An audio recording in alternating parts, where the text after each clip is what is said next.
Hey everybody, this is Rydo and we're back with another recording of Hearthstone. Today is Friday, June 15th, and I think for the most part we've recovered now from the end of E3. There's little bits of news and other people's coverage of E3 that I think I want to probably still follow, but for the most part everything is good. And so I guess I probably today, since it's Friday, and since I really this week in particular was the week that I should have just scheduled to drop the ball as far as covering covering a recording Borderlands 2 or any other footage. Like, the thing I'd like to do is get finished as quickly as possible on the stream today and see if we can get back to that. Let's see. We've got some new cards here that are bugged out, I imagine.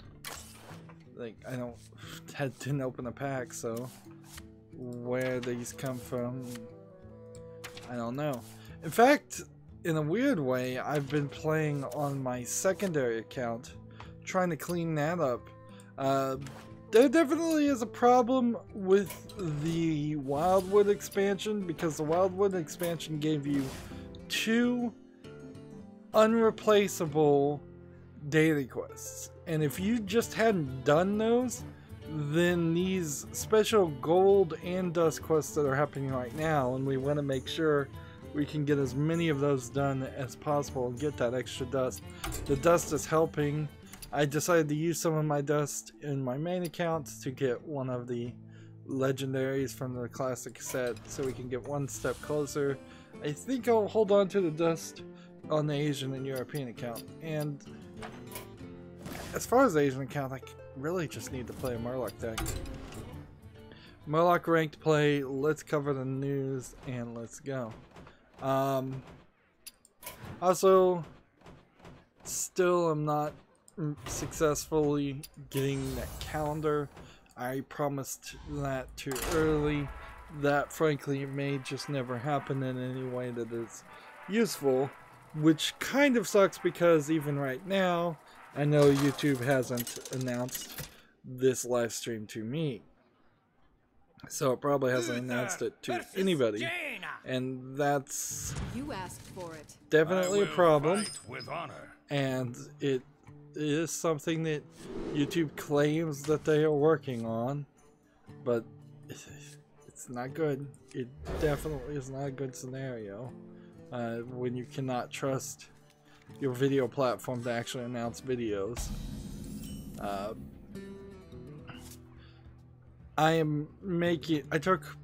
I will say, as I can estimate it, 1 step forward on dealing with duplicate tabs coming being open on my Chrome browser. The problem here, it seems like, is the plugin, the Great Suspender, which does seem to reduce about 10% of memory usage. So using it one way versus not using it is a pretty big cost as far as RAM. I'm almost to the point where I'm thinking maybe I should just stop using Chrome, and I used to use Opera, and I kind of would kind of hate to have to go back to using Opera, but it may be the right solution. Let's see. Let's go ahead and save our Divine Shield. So while I do have several new games, we hardly have a flood of things. Disgaea 1 is coming to the West as a remaster. I'll just throw that out there since that's kind of not getting reported on by any of my sources that I usually see. One of the developers of a different game shortly for a brief time, then deleted it. Had a tweet calling the Last of Us Part 2 trailer gameplay demo fake. I'm pretty sure I said the exact same thing, although I may have not said directly that I was certain it was fake. He said, quote, "It's fake" in a tweet, or "and fake." I shouldn't quote when I don't have the tweet in front of me. But I certainly did say that in that gameplay demo that they showed in the press conference, which is the only thing I've seen, it did certainly occur to me that even though that footage looked like gameplay, it could have just been a recording.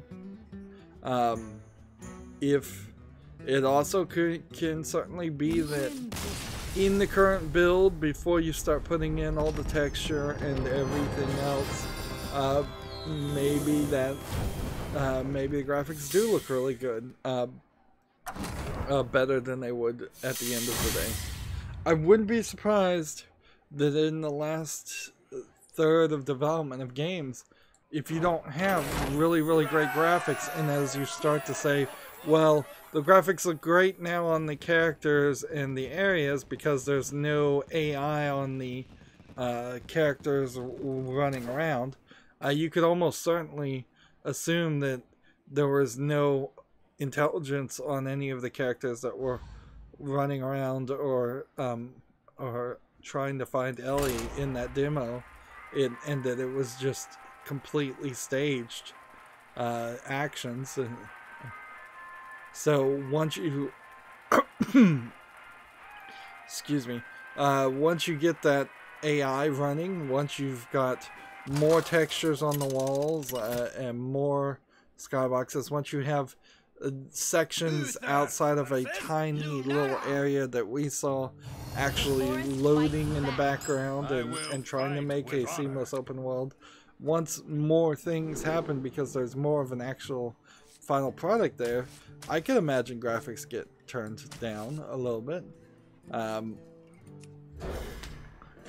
It's certainly the reason why we see so many demos say alpha footage or pre-alpha footage, which pre-alpha stuff like that. There's certainly a lot of that that gets put on things.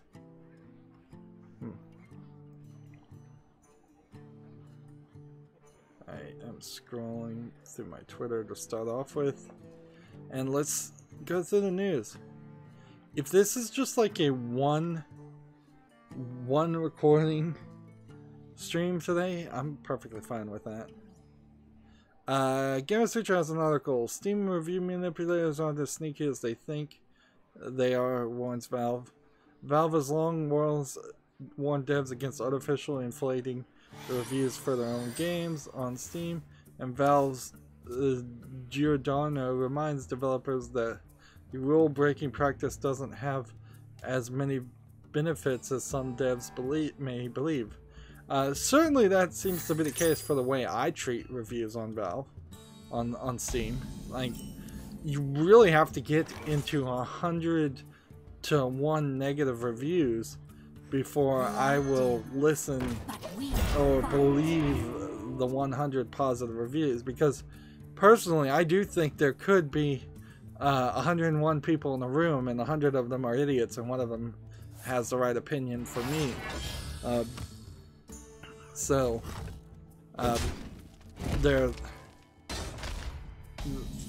if you are review manipulating and maybe you're getting 5 or 6 extra reviews in there, that's not doing anything. If you're doing hundreds of fake reviews, you're probably getting caught by Steam anyways, so that's probably not gonna do anything. And I think a distinct number of people don't look at reviews at all, so I mean, it's probably a waste. Actually, it's probably a great indicator about whether or not somebody is a real company and a real developer, or whether or not somebody is just so off base on what they should be spending their time with. Like, if you have extra time to hire, talk to, or in any way even go down the process of getting somebody else to manipulate reviews for you, you're wasting your time. You should be working on your next game. You should be fixing your current game or improving your current game. And so your goals and your time management is just out of the window in the first place. It's in the wrong place. That being said, I wouldn't be surprised if there are a large number of actual developers and people I would call actual developers that do quite a bit of time, waste their time doing the wrong things instead of just working on their game. Let's continue with this article now instead of speculation. Following Positech Gaming founder Cliff Harris's hypothetical example of why review manipulation is an attractive but illicit avenue for developers to take, Valve's Tom Giordano popped in to explain why faking reviews is actually an entirely bad idea altogether. Harris points out that generally speaking, a developer could purchase numerous copies of their own game and use alternate accounts to leave positive reviews to bolster the game's overall score. He notes that this leads to legitimacy concerns with online reviewing systems, since review scores cannot be taken seriously without some heavy-duty verification.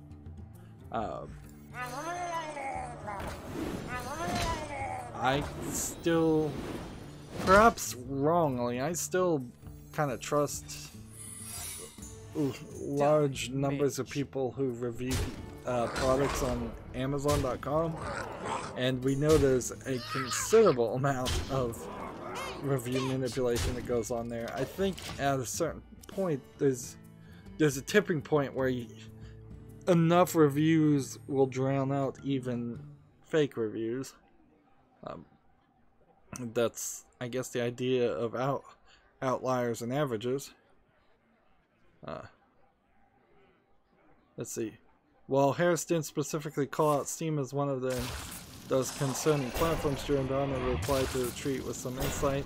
A lot of conversations happen backwards and forwards with tweets.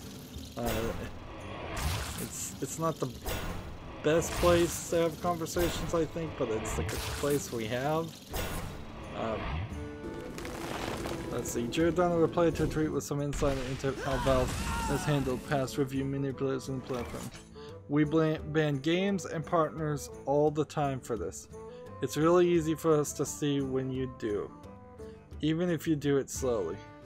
He goes on to explain, even if the developer is able to artificially inflate the review score, that user reviews don't broadly correlate to sales or visibility the way developers assume they do anyway. Which, that's kind of a bad indictment on Steam's review system. It comes out to say that Steam's review system is directly built around being a benefit for Valve and not particularly a benefit for people who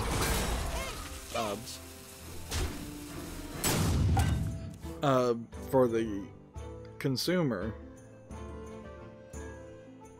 or to look at it from the other direction, it implies that Steam's review system is not really a benefit for the developer of the game,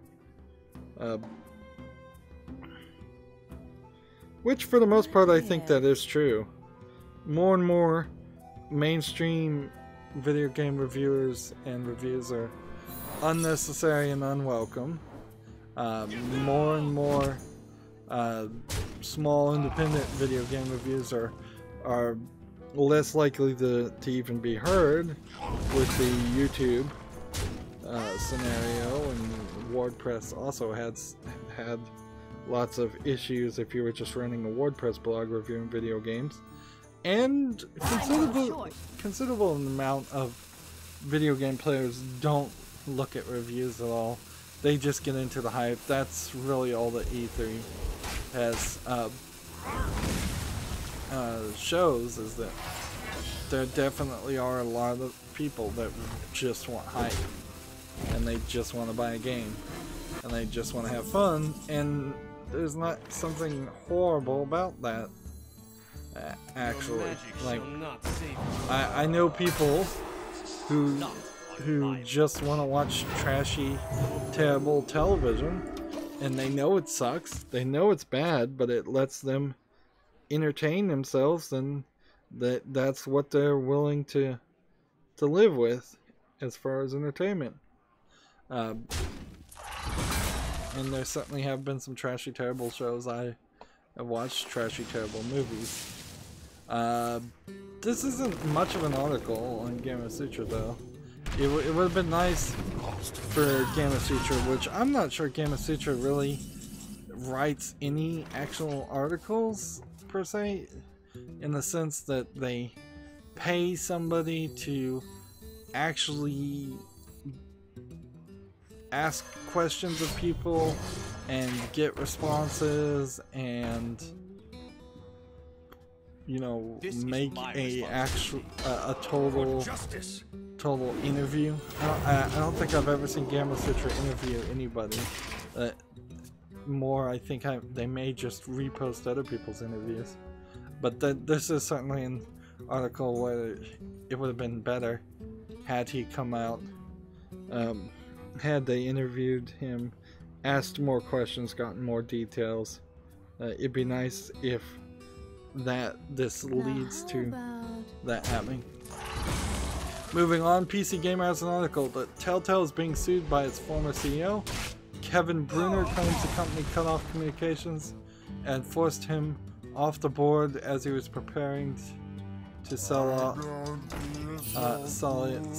his holdings. So that seems weird. I mean, if he's selling off his holdings, then I don't know why he would want to stay on the board anyways, but okay. Sounds like some treachery is afoot, at least for somebody. Whether it's Kevin suing because he's being treacherous, or whether it's the other people being treacherous. Let's read further. Former Telltale Games CVO Kevin Bruner, who left his position in March 2017 but remained on the company's boards of directors, has filed a lawsuit against it over claims that it failed to provide him with informational support as he was preparing to sell his holdings in the company. Instead of meeting its contractual obligations, according to the Marion Independent Journal report, the company instead cut off communications and then voted him off the board.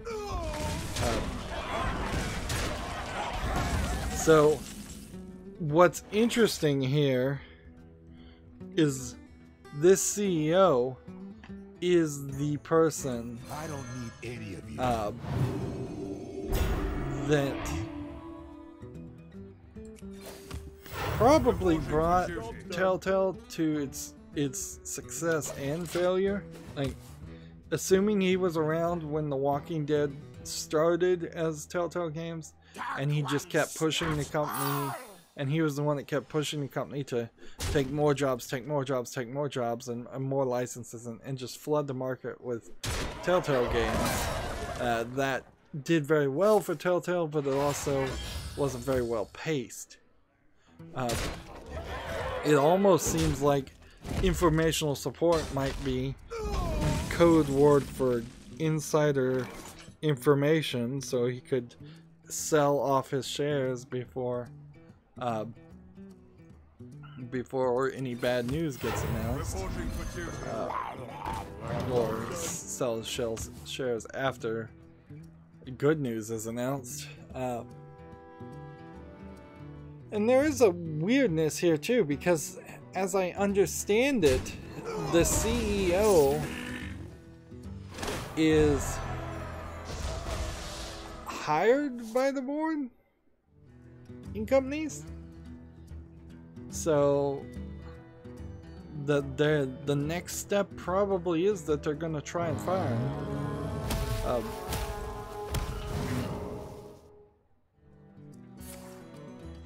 And inherently, a CEO has to be on the board. Yeah, not legally or anything, but if the CEO doesn't know what the board meetings, decisions, and thoughts are, the company is moving in distinctly different directions, or possibly conflicting directions, because there's just no communication, and a lack of communication in between the board and the CEO is the lack of communication of the very heads of the company.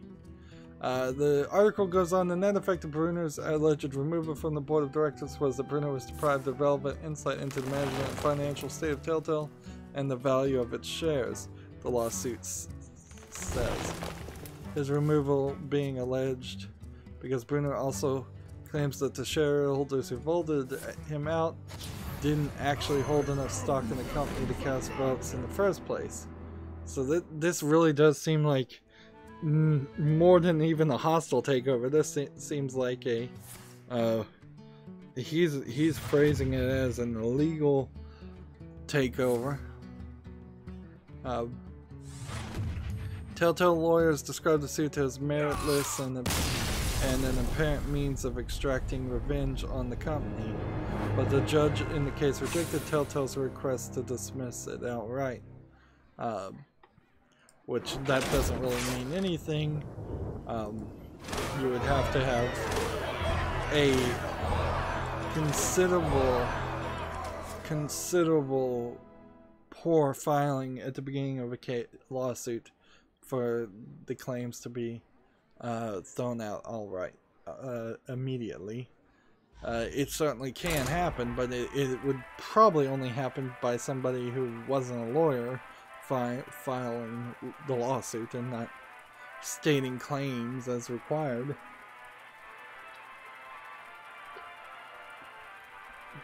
I'm learning more and more about lawsuits and lawyers as I'm watching the YouTube copyright attorney. I guess you just search that and you'll find him. He's pretty interesting every now and then to listen to, although he's very long-winded, as law tends to be. Let's see. I will fight with honor. Let's see. The specifics of Bruner's claim for damages aren't known, as the judge ruled that portions of the fund should remain redacted in order to maintain confidentiality and financial privacy. Is financial privacy a right? When was that a right? Bruner, who also co-founded Telltale, took over as CEO in early 2015. So he probably wasn't the person that brought it to its successful point. Then he's probably the person that brought it downward. The light dims, but we fight. Let's see. According to an in-depth report by The Verge, his tenure being 2 years, was toxic and chaotic, and also lacking in creative direction, all of which had a negative impact on the studio work. 8 months after his departure, Telltale laid off roughly 1/4 of its workforce. So I wouldn't be surprised in the way things happen there. Either there's two scenarios you can guess from this, if those two things are connected at all. Bruner hired too many people, and once he was 8 months after he left, they decided to lay off a bunch of people that they never needed in the first place.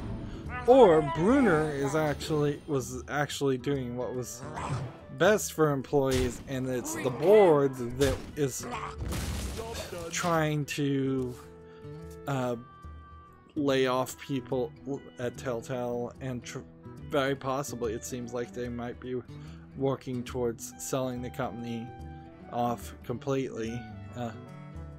The article ends, it's not all bad news, however, the final season of Walking Dead looks very promising, and Telltale is recently confirmed that it's working on a new game based on Stranger Things. So it might even be that the board is trying to get somebody like WB or Netflix directly to buy it, although Netflix has said specifically they don't have interest in becoming a video game company. I think Netflix probably would do that.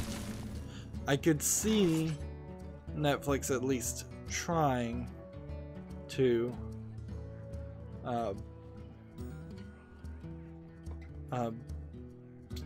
yeah, I could totally see Netflix trying to have some sorts of interactive entertainment on their platform of something, or as they become this powerhouse that is not just licensing but also funding the creation of things.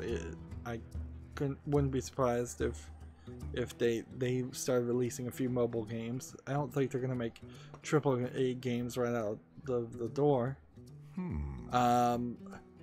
Here's an interesting point. Randy Pitchford now has twice retweeted, I think once Game Informer and once GameSpot, and said, sorry that we didn't talk about Borderlands 3, we're working on it hard, and that's kind of all he has to say about it. So, like, no comment, but an apology. I suppose that is the right response. Apologize and move on. But inherently it shows that Gearbox definitely needed to show something.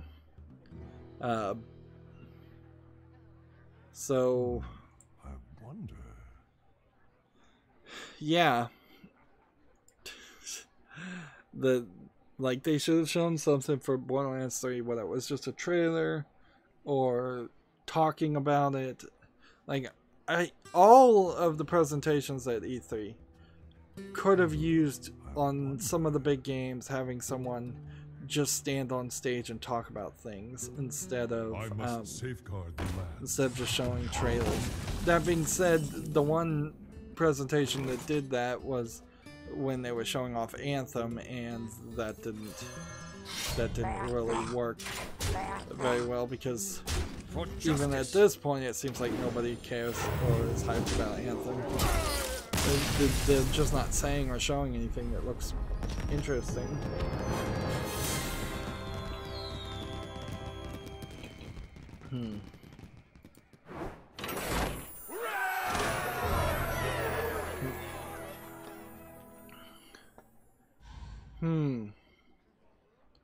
What am I doing here right now, by the way? I have no quests right now, so I guess it makes sense to move over to the European account. Play a couple extra games there. But yeah, if today's just an hour and that's it, that's fine. But first things first, let's get the daily quest done. As this is loading, Gamma Sutra. Come in. Somebody sent me a friend request. Alright.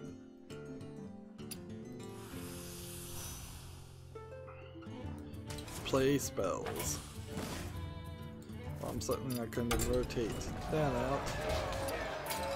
We'll just take a quick journey around everywhere. And I'm tired of trying to fix these glitched things. They're just not working. Spells. I probably have something. I can play Tempo Mage. Let's play and see if we can get to rank 20. Today would be a fun day to play towards rank. Gamer Sutra has an article. Microsoft is making changes to the Xbox app to better reflect PC users. The Microsoft Xbox app for Windows 10 is being reworked to reflect the wishes of PC users as the company announced its plans to actively making changes to features like game management in the Xbox app. I don't think I've ever even launched an Xbox app on my PC. I don't even know how I would do it. It seems like maybe a Windows update has Cortana running as a service in my background, and I don't like that. It seems like that's not a service I want running, first of all, and it's just not something I want wasting up my processor power. First game on Steam we have is called D-Sync, D-S-Y-N-C. It's showing me a wireframe person, and you know what this is it is a complete attempt to rip off the game Child of Light, which was the sequel to the game Rez, and the developer of those games is also, they have a third game. Is it the one called Tetris Effect? And so there's some weirdness here, because D-Sync, if this is a ripoff of Child of Light and it's good, I'd be willing to maybe keep an eye on it, but I really would have to wait until somebody said it was really, really good. This is heavily inspired by that game. From probably a developer who hasn't made anything else, and they want $8.99 on it, and so that's a heavy investment to play a game that is a ripoff of another game, and probably isn't going to be as good, and almost certainly isn't going to be better. Although I would be very happily surprised if it was better. Not that Child of Light was bad. Was the name of the game that was the sequel to Riz called Child of Light, or was it called Eden Child of Light? I think it was called Child of Light, but I could be calling it the wrong name.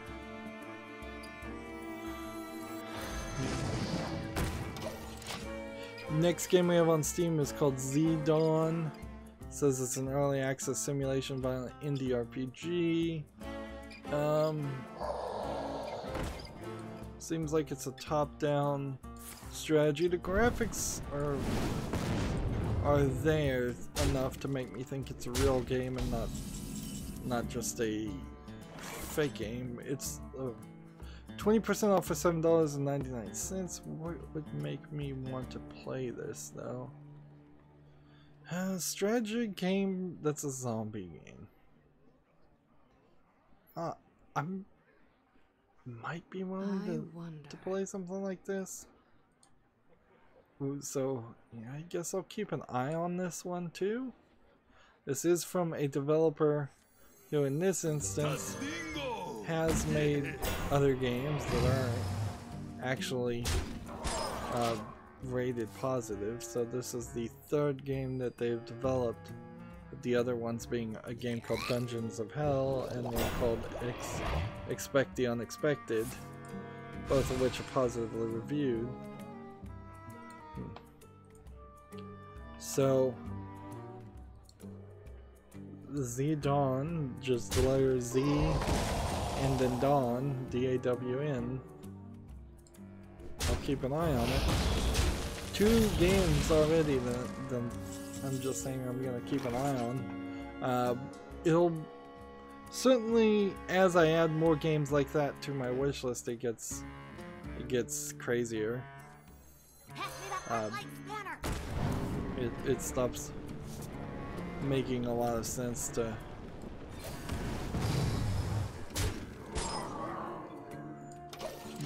just leave that there. To try and shop via wishlist during the summer sale if half of my wishlist is full of games that are only on there because I'm keeping an eye on it. But that's where the big work comes in, which I guess I'm learning now that this month is the worst month to try to get any actual work accomplished, because between E3 and the Steam Summer Sale, there's 2 weeks out of the month that I'm going to spend a considerable amount of time not recording things.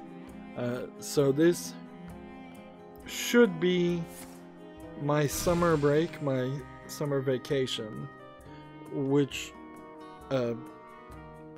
inherently, if I'm going to take a break, I have to feel good about taking a break, which means I need to actually get more work done at other times. And frankly, I think a lot of people in the United States in particular have this same attitude where they never feel good if they're not working.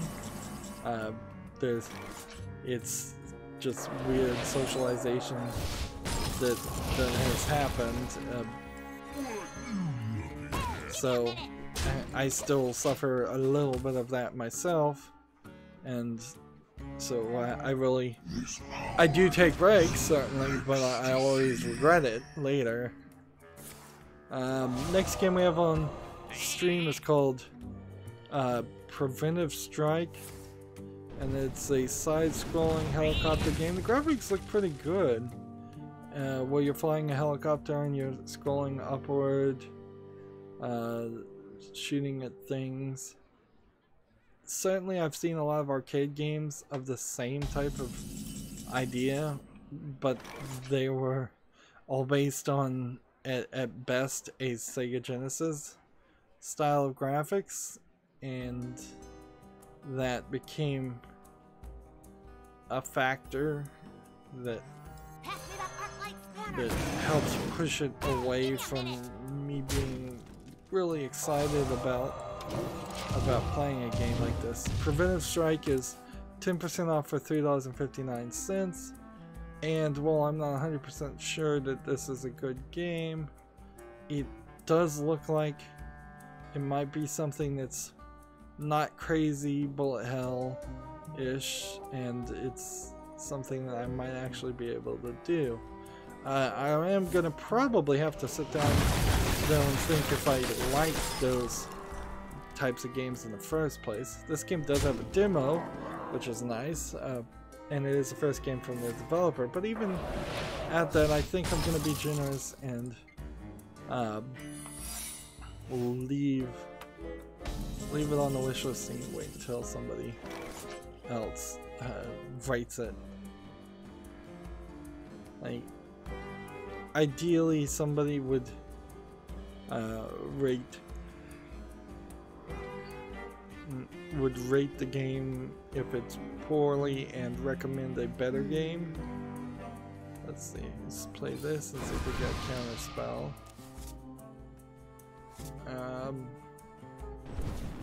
So no, let's hit that, and let's do that. Then your turn.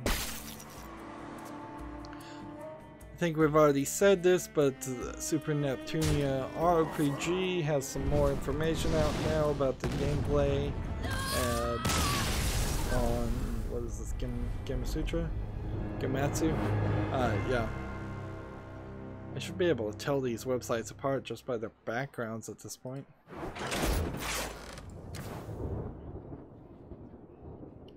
Keep on casting spells. It's gonna be a while till I've cast all these spells. It's coming out on the PS4 in Japan on September 27th, and the PS4 and Switch in North America and Europe this fall. Don't have really too much to say there. Gamasutra has an article how Captain Spirit is helping Don't Nod prep for Life is Strange 2. That is Captain Spirit, The Awesome Adventures of Captain Spirit is only one episode and is free, launching June 26th, and it's supposed to be, I think, just a way of them releasing something so that they don't have to talk about Life is Strange 2, which we didn't get any information about. Here, the quote here is, Captain Spirit lets us prepare ourselves. So, according to them, the shift from Unreal 3 to Unreal 4 meant they had a lot of new tech they had to build, and simultaneously they had a new character they were developing who seemed to be a natural fit for this short adventure. I've heard that it's actually rather easy. Hello, stranger.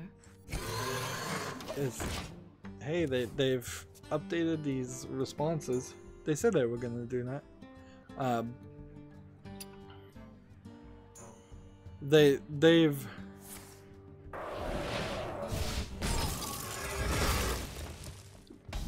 I've heard it's pretty easy to go from Unreal 3 to Unreal 4. At least as a direct port now. If you wanted to use some of the new features in Unreal 4, you have to add those. Let's see. Next quote on this article says, Captain Spirit allows us to train ourselves to design with those new ways of thinking and interaction. Which thinking and interaction might be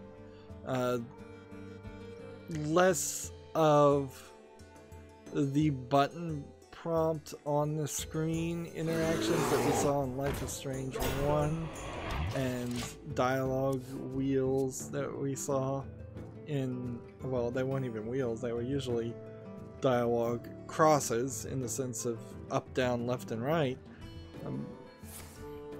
So maybe they're trying to have more natural flow interactions. Generally speaking, I think when people try to get beyond the basic ways of just button prompts, though, you end up implementing something that may be really natural looking and super unintuitive to use. Winter is here, and it's cold. With the exception of the time rewinding mechanic, which was then kind of superseded at the end of Life is Strange in the Nightmare section, you didn't really know what hitting any button meant, as far as if I'm remembering this correctly, as far as like the response. And even sometimes when I saw the text responses, it didn't really mean things the things I thought it meant. I definitely made a mistake, and then the checkpoint system in Life is Strange didn't let me undo that mistake or rewind time. This is a really long article that I would encourage people to read if they are interested. I don't think you probably should be too interested. I've fallen off the interest train, the hype train with the Life is Strange series. I thought the first game wasn't very good. I didn't have any motivation to play Before the Storm. I don't have any motivation to play The Awesome Adventures of Captain Spirit, and I don't have any motivation to play Life is Strange 2. Even if I did have some slight interest in playing Life is Strange 2, I probably would skip Before the Storm and the Awesome Adventures of Captain Spirit and just play episode 2. The sun well. Which Life is Strange 2, I think, probably has nothing to do with the character from the first game anyways, so it's only going to be called Life is Strange 2 in name alone. We have a couple of people in the chat that said hello. Coco Gobo and Tyler Farino both said hello. Hello. I did see you. I was in the middle of talking.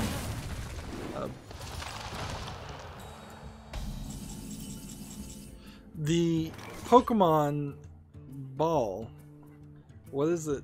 I don't remember what it's called, is $99, which really sucks. And so now, as somebody who wanted that Pokemon ball so he could take it apart and potentially hack it, I don't even think I was going to probably take it apart. I probably would have just seen if I could hack it or hack together something that would receive whatever signal it's sending, which I assume is some sort of Bluetooth signal.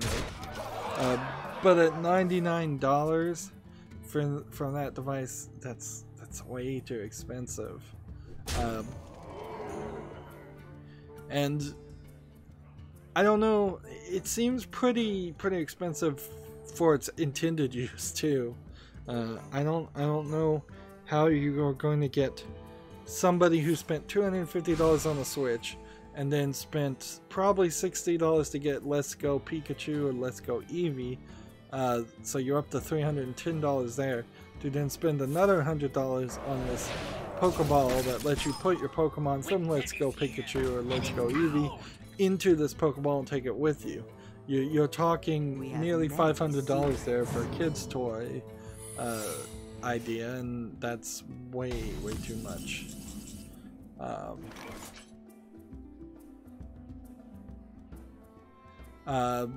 Your Gamer has an article that slightly relates to this, and their article is Let's Go Pikachu and Eevee is a startling basic reboot, which that's kind of the whole point, is that it is supposed to be a reboot of the Pokemon series for people who didn't like a full, like, kids first JRPG game, which is what Pokemon is. It's quite literally a JRPG. Let's Go Pikachu and Eevee is a retelling of Pokemon Yellow, pretty much, with the elimination of random battles, and I believe it eliminates as much of a need to fight. I don't think you fight random characters to catch them. Instead, you just immediately throw a ball like in Pokemon Go and catch the wild animals, and so you're only fighting, yeah, that's what I think it is. You're only fighting your Pokemon against other Pokemon, against trainer battles. There is some assumption you will have some way to redo trainer battles if you want to try and level up all the Pokemon you can get to the max, or it's very possible that there's also going to be some rebalances where it's a lot easier to level up Pokemon. But definitely it came from the idea of bringing in fans who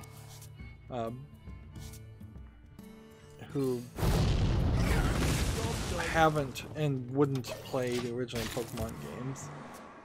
Moving on, Gametsu has an article. Super Neptunia RPG details dungeons and battles. I just looked at this article. I'm still dealing with duplicate tabs. And I'm trying really hard. Apparently the duplicate tab plugin I had installed got removed from the store. It seems like, at least. Play this, and that. Job done. And then return. PC Gamer has an article. The Witcher 3 Bloody Baron writers are working on Dying Light 2. The Bloody Baron was highly critically acclaimed as the best story arc in Witcher 3, although arguably I haven't done the DLC, the Blood and Wine DLC, or any of the expansions, so it's possible that there's some better storyline there. So yeah, there's Dying Light 2 sounds like it might be in good hands as far as its story, and frankly I don't even think Dying Light 2 really needs to have the greatest story ever, since it is a zombie elite RPG game. It'd be nice if it has a good story. I think Dying Light 1 had a decent story, but nothing that was as critically acclaimed as the Bloody Baron series. Arguably too, the Witcher 3 Bloody Baron series storyline is highly critically acclaimed by a lot of the mainstream video game media, because quite literally when the people were writing articles about it, that may very well have been as far as they had gotten in the game. Witcher 3 is an extremely long game, and it's not unheard of for mainstream video game critics to not play games all the way through, and only play for a few hours to just write the report and that's it. It doesn't seem like there's too much more in this article, other than saying that the writers are now working with a different company.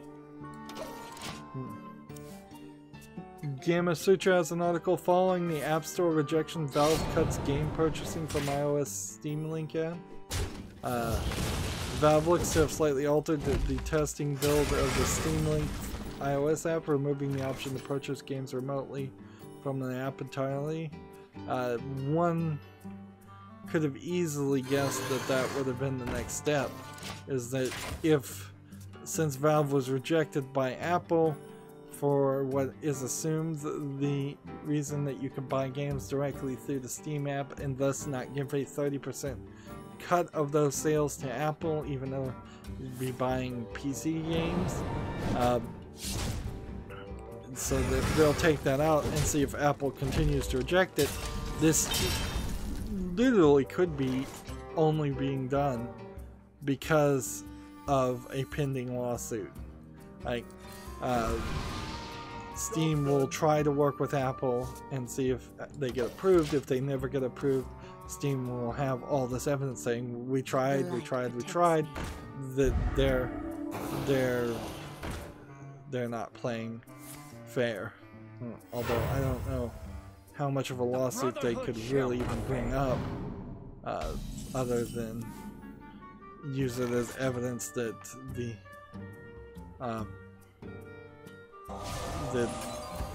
Apple App Stores is acting monopolistically.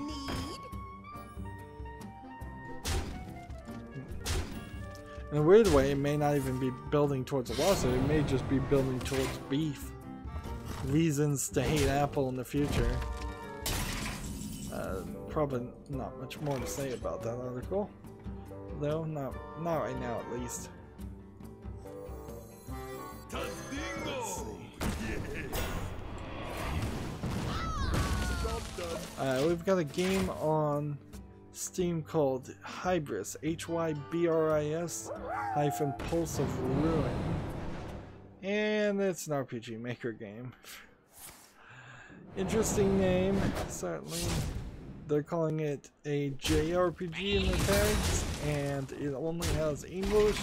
I think you clearly can't call your RPG Maker looking game. It may not actually be through RPG Maker, with some pretty bad Western style of animation in it. You can't call it a JRPG in my opinion. It doesn't meet that definition when you're not targeting and for the most part making it by a Japanese, targeting it to Japanese people, or for the most part making it under the care of Japanese people. What this seems like is this is a cheap knockoff of a Final Fantasy game, where they're trying to make something that looks like that, but the graphics look horrible, the frame looks horrible, it's not in widescreen. They want $9.74 right now with 25% of it off. In the same way that Valve came out and said like review manipulation is pretty obvious, like bad games for the most part I think are pretty obvious, or at least this level of quality of bad games are pretty obvious. Nobody's gonna fall for this. Like, it's so ugly looking. Like, nobody's gonna fall for this. Unless you're just selling to 3-year-olds who are pushing buttons on the Steam store, which one would hope that that's not something that is actually happening too often.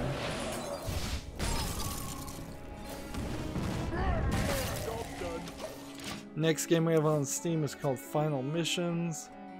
It seems like this is the third game I've seen that seems like it is mostly walking around a maze. It almost feels like Unity or Unreal, somebody unleashed a maze thing, some kind of maze pre-made asset, and 3 or 4 different companies or people decided to try and make maze games based around that. This one is either I don't know if you're allowed to use everything that Valve has ever made in a Counter-Strike source engine, because on the walls are clearly the walls from Portal with the numbers that light up boards.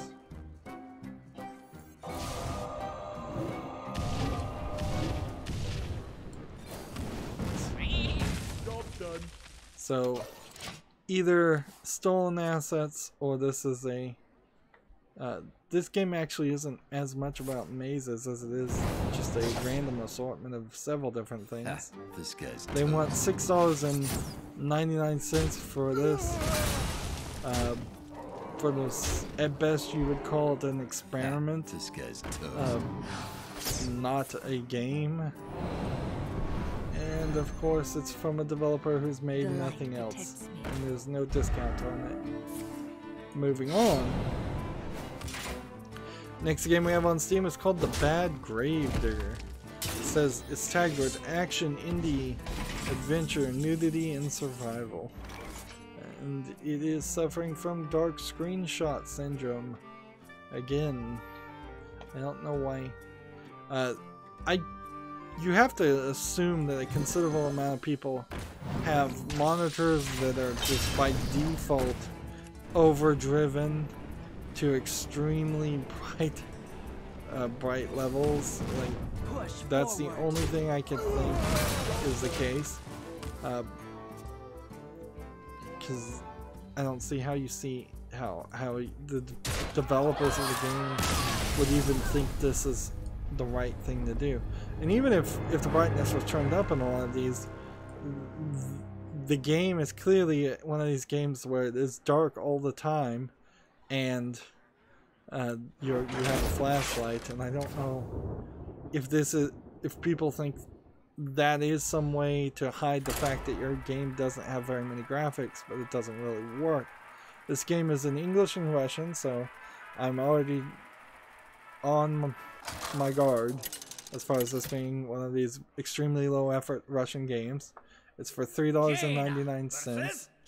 No reviews, clearly. You asked for it. Oh, it is. And I'll go click and see if this developer's made anything else. No, they haven't. Yeah, as for the nudity tag, I don't see anything that indicates that there's even another human being or character or creature in the game, so I don't know where that nudity tag is coming from. This is just another one of those games not worth talking about.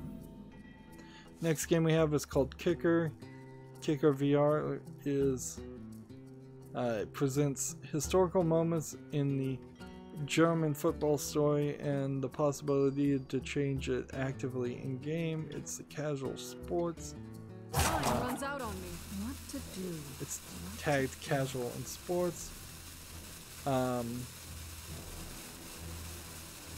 Right now I'm looking at the VR example and you're not even on the soccer field yet. It spends 5 minutes showing you that you can be in the stands or in a private section of the soccer field. And then as soon as you get on the soccer field, it's showing you a bunch of articles that are probably copywritten. And the people you're playing against in VR are just cardboard cutout people.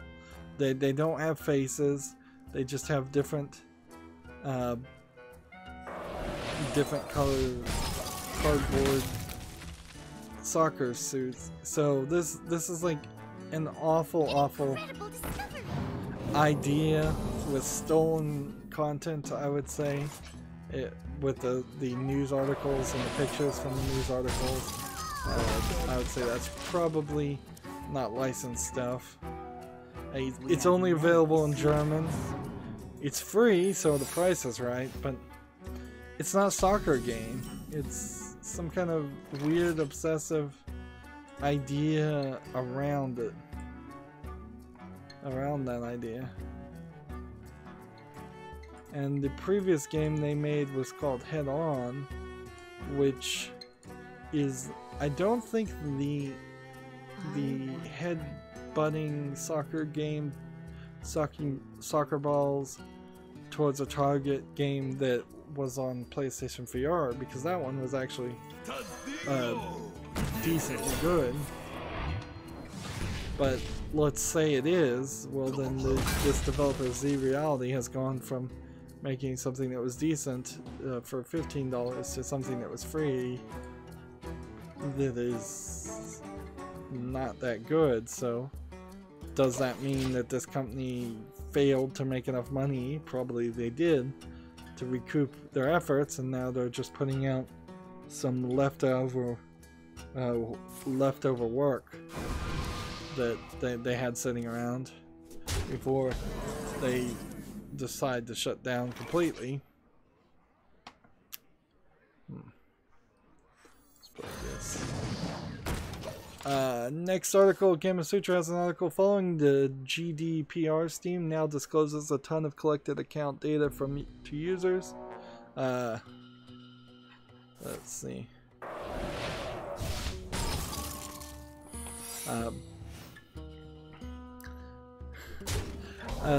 General Data Protection Rules is what GDPR stands for, but you could almost call it the German Data Propaganda Rules. Although that's an extreme stretch for a joke. Like, I kind of like what GDPR is asking people to do. Actually, I have no complaint about it at all. In the end, it exposes the fact that companies have been buying and selling their customers' data for a long time.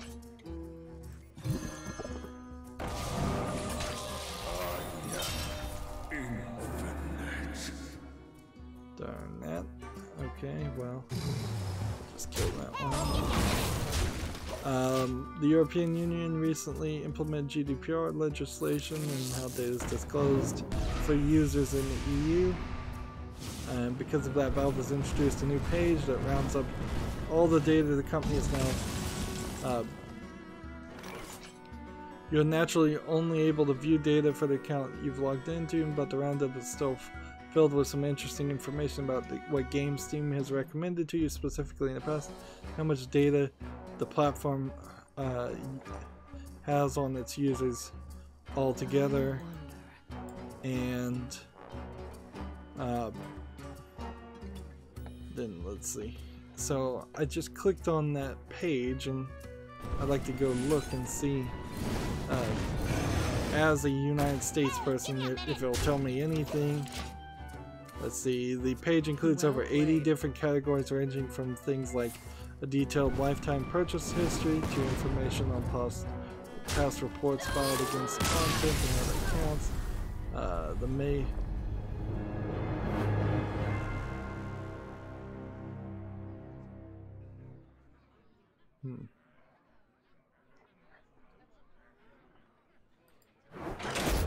So this will be interesting, I suppose, to see how much of this really, how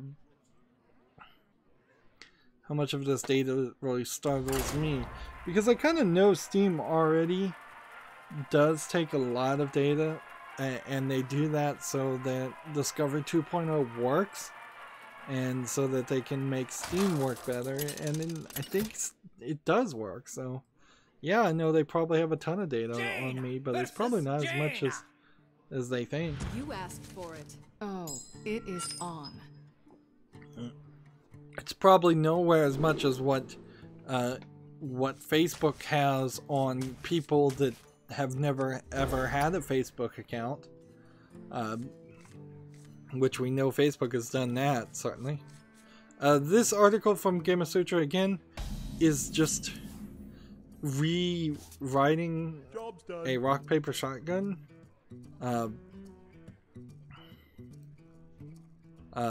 article, and in that rock paper shotgun article they point out that much of this data was accessible in some way before it went into effect. It's just now they've optimized it into one page, which that's actually a good thing. I'd have to log into my Steam account to see it though. Well, forget it. Like every time I have to try to log into my Steam account, it just unlogs me 2 weeks later. Moving on, PC Gamer has an article. Intel has disclosed a lazy FPU vulnerability. It's called lazy FPU, floating point unit vulnerability, that's similar to the Meltdown bug but less serious. It allows for the opportunity of a side channel attack vector.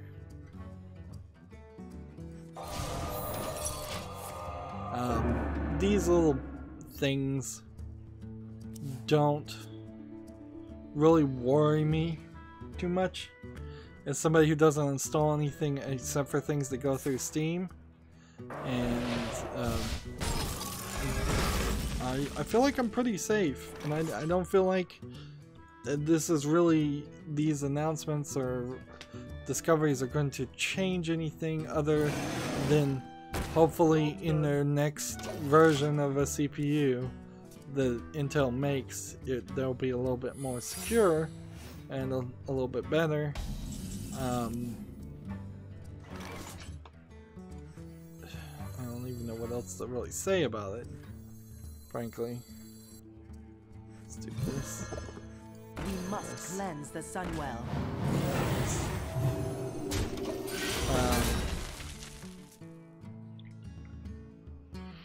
Yeah, I'm not buying a new computer just because of vulnerabilities. I feel like I'm safe enough.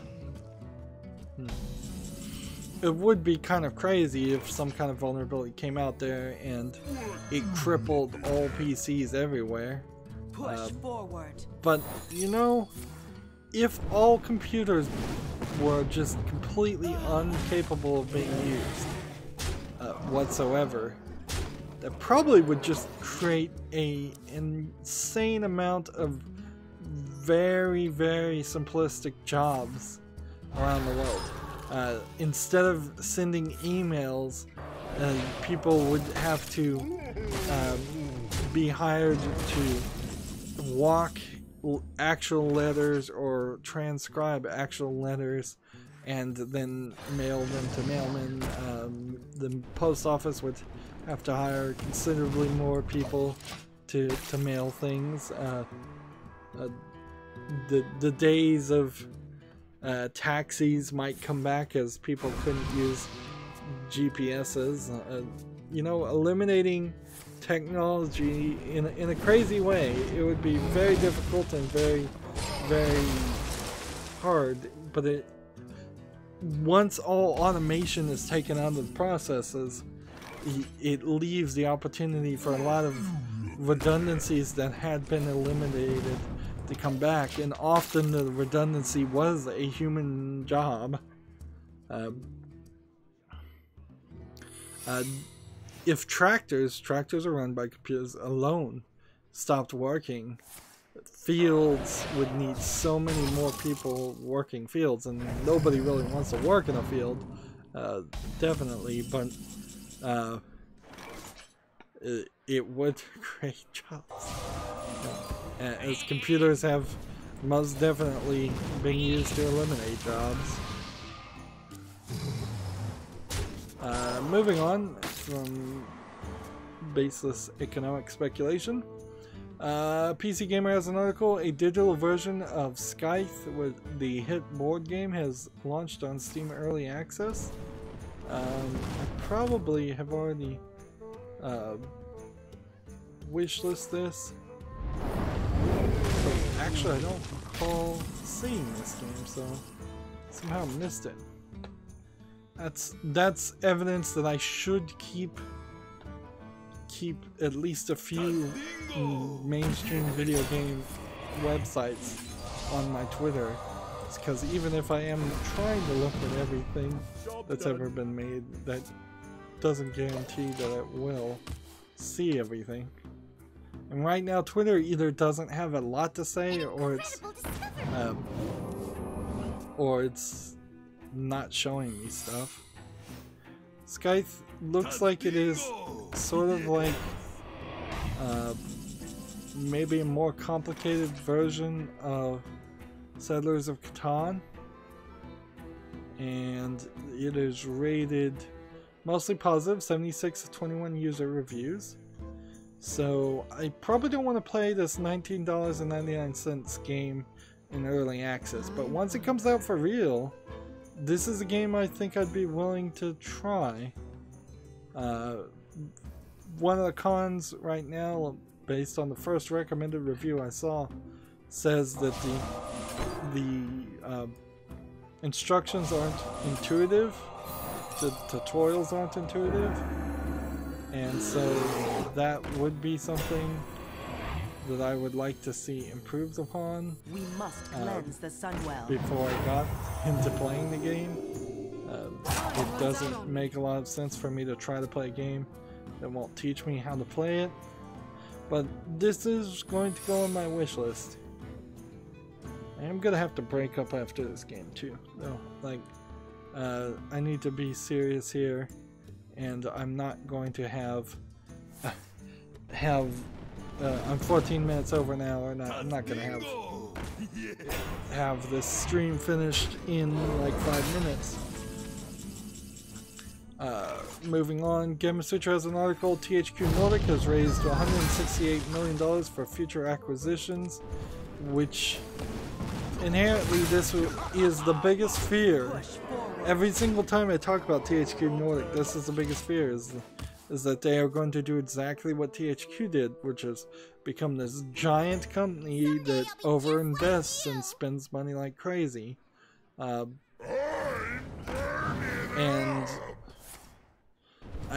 I hope this works for them, but I'm a little afraid too. What else does THQ want to inherently own from the THQ lineup, or from maybe not the THQ lineup? What is the necessary products that they want to own? On the other hand, THQ was a giant company, and it was competing against the likes of Square Enix and Ubisoft and EA. And so if THQ could actually take EA's place, I would be kind of happy with that. Like, if EA got knocked down to a medium-sized company, and they rethought how they were doing business, I think that would be really, really cool.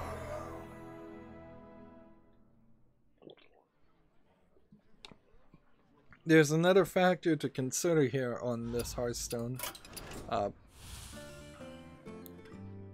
Is I think if I'm still streaming by the time 6 or 7 rolls around, a new quest for the European account will pop up. And that's gonna kind of suck. But we may have to come back here. Does Game Sutra really have anything more to say? Nothing. This is one of those financial reports that, yeah, THQ Nordic sold a bunch of shares in their company to raise more money. I guess that's all I really need to know. And this is the right time to break up this recording. I'm gonna switch over to the Americas account, and then we'll do a recording there.